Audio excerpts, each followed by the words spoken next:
we've been listening to you this whole time, and we've been hearing all the things that you've requested of trying to improve. And we knew that we had to make a highly individualized and customized system. And the goal, too, was to make this system learn off itself and get better and better and better, because there's no way that we could build something static that could achieve the goals of making cyclists faster, but also making the world faster. So I want to say 3 years ago, it would actually started a little bit before 3 years ago when we tried to do something. It didn't work. We gave up on it. But I'm going to walk you through some of the AI and data science that we were using on this. And we've had a team for years working to move this forward. So first, what is AI and ML? Well, AI is a big branch. Like AI is a whole bunch of stuff. That's called artificial intelligence, and it could mean many, many different things. But what we're using inside of this is called machine learning. And machine learning is supposed to be able to connect complex things that a human could never figure out and come up with outcomes or predictions for that based on the complex set of data. What we have done, it's kind of hard to explain which part first, but what you do in machine learning is you give the AI a data set, and you say, okay, in this data set, here's what you're trying to optimize for, and here's some data. And what it does is it looks at that, and it starts to analyze the data and figure that out. And by the signposts that you give for machine learning are called features. So a feature is something where you have a data engineer describe something about somebody's history or training and put that into like a cell. And then that then gets carried forward for that, I'm going to use person or athlete because that's what we're talking about right now. And then it can say, how does this relate to the outcome? So in our system, we have over 100 features that we've written for everybody to describe what their training is and how it goes. And those features are totally proprietary because the advantage that we have is the data set of the plan versus actuals. Even the big companies like Garmin and Strava, they don't have the planned versus actual, which is extremely important inside of this data set. And two is what features you build, because you could have the same data set, but if you don't build the right features, you're never going to get the data out. And we're also going to talk about, a common thing I've heard, and we'll get into it, but I'll just do it right now. As you say, well, you're TrainerRoad, so isn't all the data just TrainerRoad data? And isn't all just plans? Because if it's just plans, then your ML, and the smart people think this, will just show only that the ML or that your training plans work. But luckily, we have a very, very wide set of data. So as people sync their data in, we get their entire career and moving forward inside and outside rides. So we get to see you before you join TrainerRoad. And then less than half people follow our training plans. The other part, people do custom workouts. They're coached. They just pick their own workouts. That's a very good other set of tens and tens of millions of rides. Actually, we have over 100 million rides in our system now. I just checked. Congrats for us Hey. to be able to show that against. And then another part of that is there is a large amount of you who you will use us during the fall and winter. And then during the summer, you have completely different training outside. And that is also a great way to learn about what makes the cyclist faster, to have some of these different cases inside of it. So we are extremely aware of it. And we're going to talk about, too, of some different ways that we're going to get specific other type of data into our system. But I can't stress this enough, that we are extremely aware of it and cognizant of it. And we want to make sure that we don't just solve our own problem because of the data set we have. So machine learning, you got the data, you're training it. And then what you do is you take that and you go against a different data set where you know the outcome and you test it. So you have a little bit of training data, and then you have another set of data, and you say, well, how well did this work against it? And that's where you can add new features, and you can say, did this improve the model, or did this not improve the model? And for us, because ours is time-based and we have so much history in our system, we can step back and say, okay, let's start going in 2013, and we'll see, we'll start running through data. This system will try to do things, either predict or classify some kind of thing inside of our system. And then we have the actuals of what it was. And then we can say, oh, if we add, let's say, 6-week TSS average, that's an easy one to think of. did that then increase or decrease the accuracy of the model?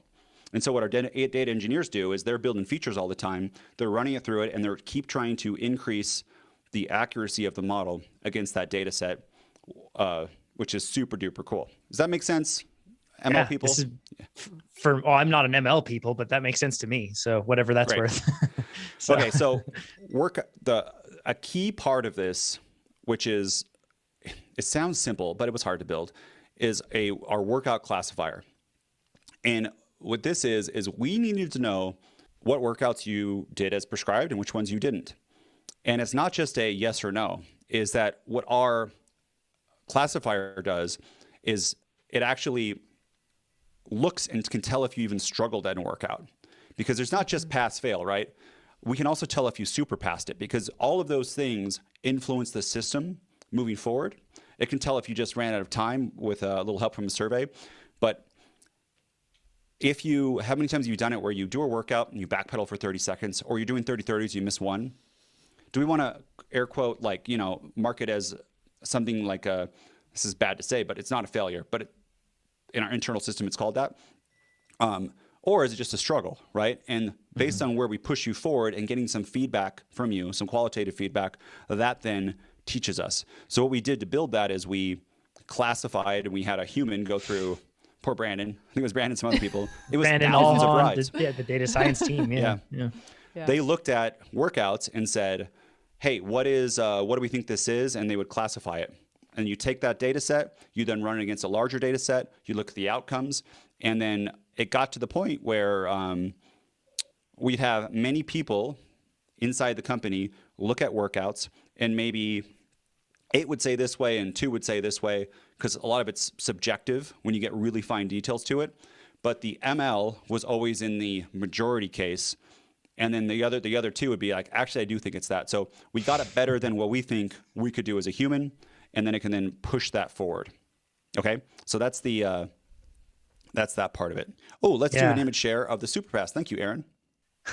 Okay. So these are examples of different types of workouts and what their outcomes are.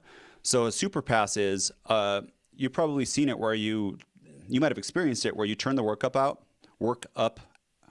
up, and everyone is a little bit harder. And what we need to do is we need to learn from that, so that way we can feed that into our system and able to analyze your performance and move you forward. If you just nail it exactly right. So what I'm showing is, sorry for the SuperPass for those on the podcast, is it is a workout where you're above target for all your intervals, or for some of your intervals. A pass is you're right on there. Everything's just nailed perfectly. A struggle is where it is a little bit lower on some intervals. Let's say you turn an interval down, you still did it. Like if you turn it down 2%, Yamper? Oh no, I was just gonna say, I was just gesturing as you were talking, but yeah, I mean, sometimes you're gonna struggle, and it doesn't mean that it's not money in the banks. But yeah, please keep going. Sorry. Exactly. Then we have a failure outcome, which is, and we should probably not even say in our internal ones, you didn't fail. It's just, it's still money in the bank, but you didn't do the workout as prescribed. Okay. And then there's the cut short. And the cut short is, for some reason in the middle of the workout, you had an issue. And again, we're going to talk about some of the surveys afterwards to be able to better move this data forward. But this is what our machine learning classifications do.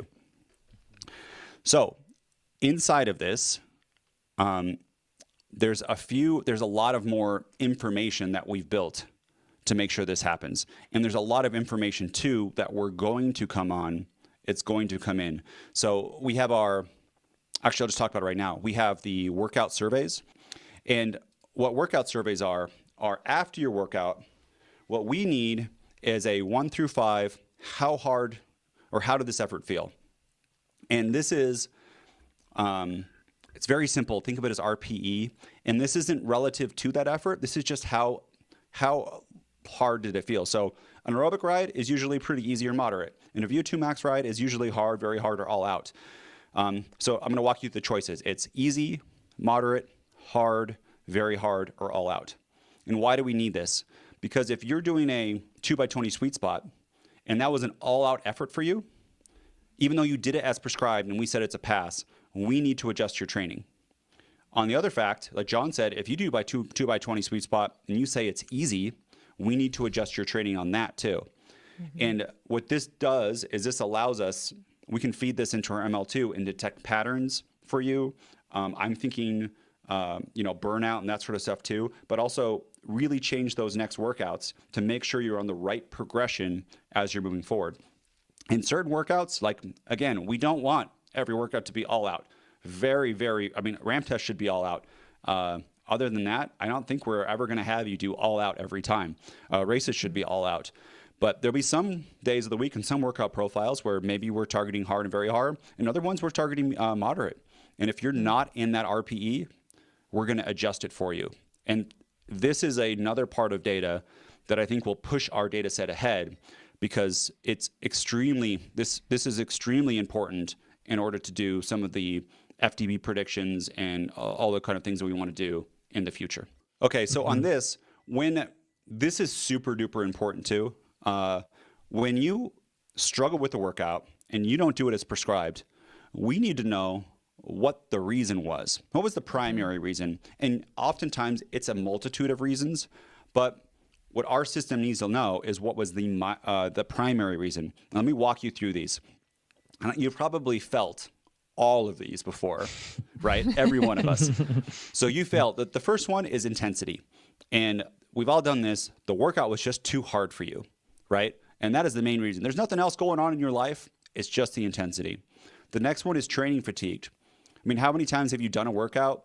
You think you should be able to do it, but it wasn't too intense. You just feel drained inside because you've been training so much recently. That will also then feed into our system. 3, nutrition.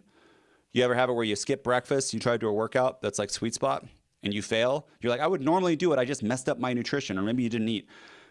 Doing that will also help us learn. And hopefully, actually, we're going to serve you education along with this to help improve those things.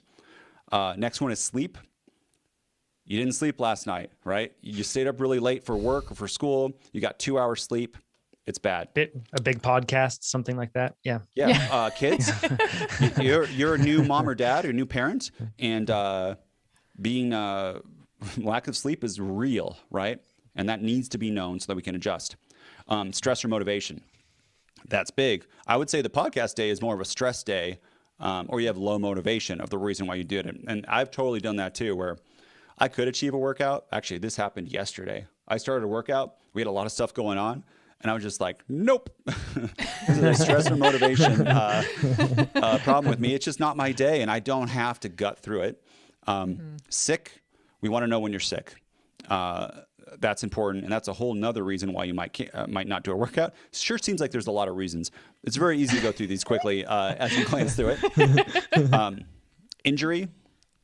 Injury is one of them. If you fail a workout because of injury, we need to know that. Or device issue. So if for some reason your power meter ran out of batteries in the middle of the workout, well, you didn't really fail it. You just had a device issue, and we want to keep moving you forward, and then you can also type something in. So what our system will do, and our employees, is as you type in other things, if we miss something and not in one of these major buckets, we can add more buckets inside of it. But this is very important training data, and this is what you would tell if Coach Chad was coaching you, and you missed or you had an issue with a workout. Chad would say, well, what's going on? And if you said, I just didn't sleep well last night, Chad could adjust based on that. Yes, Amber. Right.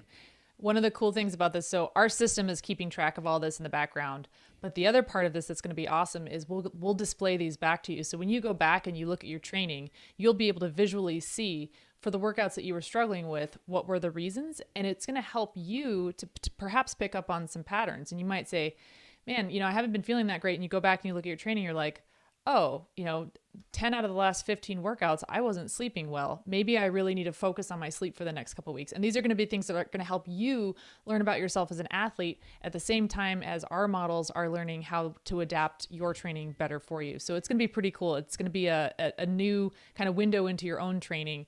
And again, like Nate said, we're going to be offering a lot of educational material around this too. So that if you start to find some points where you're consistently struggling, maybe with nutrition, for example, that's something that we can help you to try to get on top of. So it no longer is a limiter for you.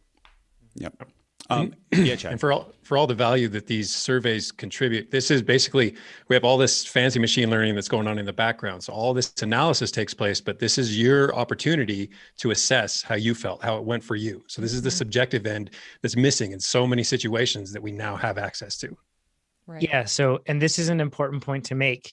You could ask the question, well, will this spiral my training out of control, right? Like if I'm just like overachieving, could it somehow take me out of control? And this is the built-in system of checks and balances with objective performance data analyzed by ML and subjective feedback provided by you based on how the workout felt and the reasons behind that. That's the system of checks and balances that always keeps it within the range that it needs to be. It's incredible. It sounds weird, but it's so fun to train with it because of that, because then all the workouts are just always calibrated. Like I said before. There's one other too, because we talked about one reason or another why you may have failed the workout, but also cutting the workout short is another reason to throw a survey up. Yeah. So, if we can detect, it's very easy. You don't need machine learning for this. If you didn't do the whole workout, and then what we have is, the option of why you ended a workout early is just time. I didn't have enough time. How many times does it happen where you miss the last interval because you have an appointment or, your kids or dinner and you just don't do it. And that too is important for us to know, because that is so different than, hey, I didn't have enough time versus my training fatigue is so high right now that I can't finish this workout, versus I have a 5 o'clock appointment and it's 4:55 and I better get off right now to hit my Zoom call. Right. So yeah, do you have anything to say about that, Amber? No, you nail it. Yep. Sorry. Chad? I'm gesturing a lot over here because I'm excited. I just want to add one point for the people who are listening, who aren't seeing these surveys. We're listing a lot of options in each of these surveys, but first off, you're going to get served one survey based on what happened. Secondly, each of these surveys is super cleanly designed. I think the first time you get the survey is probably going to take you 10 seconds to read all the options. Every time after that, it'll probably take you all of 3 seconds to pick which one and then move forward. It's one click. That's the thing to remember about this. It doesn't add to your training experience. This isn't adding load to your training, right? It's super easy. Yeah. We're all about reducing cognitive load over here. And what you should be getting to is the vast majority, especially the new system, is just how did it feel? So 1 through 5, how did it feel? And you get going. In our own system, 6% of our TrainerRoad rides, I believe Alhan, correct me if I'm wrong, but I believe it's 6% of all TrainerRoad rides are failures where they don't do it as prescribed. And those are, if you take the amount of like whatever your correct level is, they are heavily weighted to people doing workouts above their current level. They're too high. So as this new system, as you use this new system, it should adapt to training. The amount of failure should get a lot lower, unless you do. It does happen though, right? Like especially the time one, it happens for a lot of people. Sure. So how I want to set expectations for this too, because if you're not in the industry and understand machine learning and AI, which you might think of as the movies, where you think there is this singularity where we will turn on an AI and it will then flip, and then the whole world will change because this thing will automatically learn and move forward. Skynet. Yeah. If a singularity happens, in my opinion, we will all be dead within a few hours. It will say these humans are not good for its own existence, and it will do it. I don't think that's happening. You can think of this though like self-driving cars, which is another thing. I think in 20 years, it's inevitable. None of us will drive self-driving cars, where it is a stepped improvement, where it is constant, and it keeps getting better and better and better. So for us, what we want to do is other things that we need to bring into the system to make it react faster and make that model more accurate that we're looking at. And there's a really cool thing is we can bring this data in, and if it doesn't make the model more accurate, like there's no correlation with, and this is with so many age, training history, gender, all these sort of things. If there's no correlation, for us, that's pretty good. One, the ML won't use it or it won't be influenced by it, but it's a pretty good understanding that maybe in a larger sense of science, that this isn't as impactful as we've thought. But some stuff we want to do, sleep data. I'd love to have automatic recorded sleep data for people. And that's one thing we want to bring in. Resting heart rate. So resting heart rate in the morning. Not everyone can do it, but for those who can do it, that'd be great data. HRV data. We haven't talked about that very much in the podcast because we believe the science is a little bit mixed. But bringing into this system to have HRV data and then tie it to quantitative and qualitative data about your performance, and the ML will really be able to, we think, pick up stuff in there. And the last one, this is something I'm so excited for, is menstrual cycle tracking. So, and how your menstrual cycle impacts your training.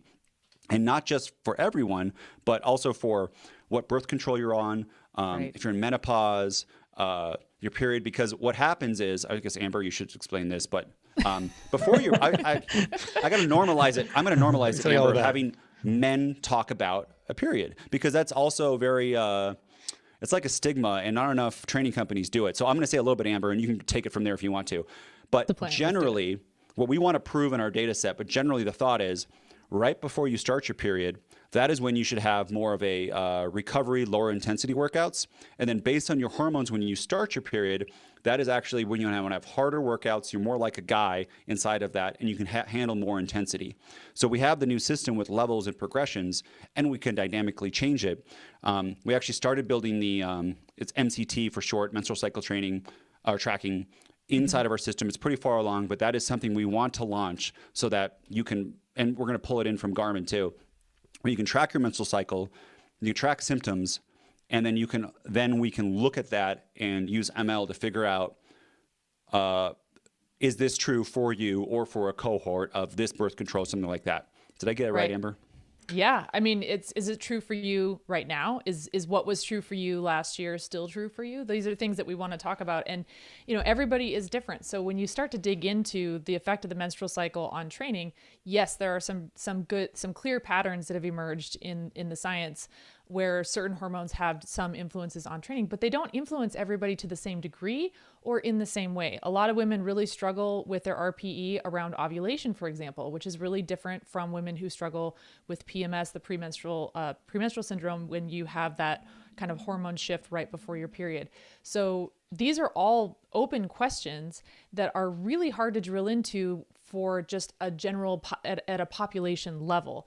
And then the other thing is a lot of women athletes are on birth control. So you're dealing with, irregular cycles, different types of birth control. If any women listening who are on birth control, every single one is going to affect you in vastly different ways. And we know that that's probably affecting your training as well. The degree to which it's affecting your training is probably different too. And what age you are. Some women are perimenopausal, and we can't even, when we're talking about master's plans, for example, when you're looking at women, what constitutes masters? Is it perimenopause? Is it menopause? Because we know that that's going to hit at a lot of different ages. And so is it your chronological age that's going to determine how this is affecting your training? Is it your hormone levels? I mean, so there are so many open questions here that we can, what we'd like to do is be able to get this into our machine learning models. And what adaptive training is doing is it's creating the infrastructure, and that's going to allow us to be able to do this. So we'll be able to see if there are some population level patterns that we can detect. And if not, we can hopefully be able to drill down on what's going to be the best way for you to adapt your training, because maybe the hormone shift for you right before your menstrual cycle isn't affecting you to the degree that you need to alter your training. And maybe altering your training means that you're leaving something on the table. We don't know that yet, but that's something that we really want to find out. And I think that that's going to be what's really, really going to help a lot of our women athletes. Go ahead, John. Yeah, one thing that I want to clarify on this too is that this is all the sort of data that you would be able to opt in on sharing with the system if that's what you wanted, right? So this is I want to make that clear. It's not like we're already collecting data without anybody's permission on that stuff. So. Yeah. No, and this kind of data is really, really sensitive, and we've talked about this. And when we get to a point where we'll be able to pull this in and allow our athletes to track this with their training, we'll make sure that we have some really significant safeguards in there in terms of protecting the privacy of your data, because this stuff, it's personal stuff. Yeah. Mm-hmm.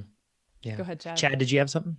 Yeah. So Nate went over a few of the features that we want to add, and one of them that didn't get mentioned was steps. So whereas MCT is clearly specific to females, steps is broad to all of us. And what's super interesting about that, and it's just a demonstration of all the things that we might have access to down the road, is the difference between 100 steps day and a 10,000 steps day. And these things happen commonly, right? How does it impact the ride you have later that day? What are the effects based on the ride you had the day prior? I mean, there's all things we can start to look at patterns and say, this person did 10,000 steps this day, then they did a sweet spot workout and they quit the workout early and reported fatigue as the reason. Well, now we can start to say, on the days where your step count's high, I mean, these are possibilities down the road. Yeah. No, we already are, Chad, but we just don't have the step data. So what my hypothesis is if you have a step data out of normal, I believe we're going to write so I'm doing too much, too many oversharing, oversharing, but too late. About what I believe it is, if you are a 2,000 step person and you have a 10,000 step, I believe that will then influence your training. Or I think the other way too, if you have a very minimal step, that might be a precursor to failing workouts in the future. And our prediction around that. That's what I think, but that's an example of a feature. So you can just tell, like that little discussion about how important it is to engineer these features right. Because we just say just the number of steps without looking at your history of the change of steps. Some people do 10,000 every day and it's no big deal for them. Some people do a lot less and a 10,000 day would be huge for them. So we're kind of trying to look at like differences between the normalcy. For the classification, what I want to talk about is inside and outside workouts, structured and unstructured workouts. So what we have today is if you do a TrainerRoad workout or you do a structured TrainerRoad workout outside, it works and we classify. What we are currently working on now, and this is only internal, this is not ready to share for everybody, but it's classifying unstructured outside rides. And what we want to do is if we want to get a level in a training zone or zones for an outside ride. For instance, let's you go outside, you just turn on your Garmin or Wahoo and you do 2x20 a threshold, and then you tack on 4 hours after that, that would be a legit ride. But you're a beast. Yeah. You're a beast. And our system today has the IF, the average power, the TSS, all of that kind of data, the duration. But what we want to know is, okay, we want to give you credit for the threshold in there, and we also want to give you credit for the endurance in there. And then that can adjust your rides more. And we understand there's a difference in a lot of people between not just power meters, but indoor and outdoor, elevation. All of these things are being considered to put it into that feature when it's ready, just to tell people ahead of time. So that's, again, my workouts internally get classified as this, but we're just trying to increase the accuracy of what we're doing with the model and to move that forward. Another cool thing that we do, because we need a complete training picture for you, a lot of you train outside without a power meter, but we need to be able to get that stress, qualitatively measure that stress. So what our machine learning team's done is we have this huge data set of people training with a power meter and a heart rate monitor, right? So what we've done is we used machine learning and said, okay, here's this data set of someone with a heart rate monitor and a power meter, and now try it on a different set where we have both heart rate and power meter, but it tried to guess the TSS based on what the heart rate was for the workout, and then it has the actual outcome afterward. And now we've trained it. And what we have is today is ML-based heart rate. What's the marketing name for this? HRTSS. HRTSS. So if you do a workout without a power meter, that TSS can be fed in because that has implications on TS or intensity and stuff that you've done. And that's really super cool. We tried using other algorithms that are like kind of public, but we found that our machine learning beat those and tightened it up. And of course, it's not going to be ever as tight as a power meter. If you have a power meter, that is better. But this kind of shores up some missing data pieces for us in order to move that further. One thing I want to cover too on the data side of things, a few people have been like, "Whoa, this is a lot of data," and then they have like the standard big data fears. Nate, we comply to GDPR regulations in terms of sharing or of privacy with data and everything else like that. Do you want to go over that really quick? Yeah, we don't share data with anybody. The only thing that we share is if you specifically come into our system and you say push my workouts to Garmin or Strava, That's like you authorized it, but we don't sell anything. We don't share anything. Our machine learning is all anonymized. It doesn't know who you are. All of that stuff, super important for privacy. And then the GDPR, for those who don't know, that is a very strict European privacy law stuff. And what we just did is said, hey, we're going to apply it to the whole world because why not? I thought it was a good idea to GDPR. And it made it easier for us because instead of having like, oh, if you're in the US, do all these sort of things. And if you're in Europe, do these sort of things. We just said, we'll do GDPR everywhere. And that's made it easier too as more countries come up with these strict privacy laws. But again, I want to be, and we're not sharing or selling this data with anyone. The only stuff is if you make your workout public and you share it to someone or you push it to Strava, people can see it there. But there's a nice button under your profile that says private, and then no one can ever see any of your stuff ever again, which is, again, super duper important. If you like this video, make sure you give us a thumbs up. If you didn't like this video, you can give it a thumbs down, but let us know what you would have done differently in the comments below. If you want to see more of these videos, make sure you subscribe to our YouTube channel. And if you want to become a faster cyclist, check out TrainerRoad.com. Do it. If you think I have better hair than Jonathan, give it a thumbs up. If not, leave a comment. My hair is better than his.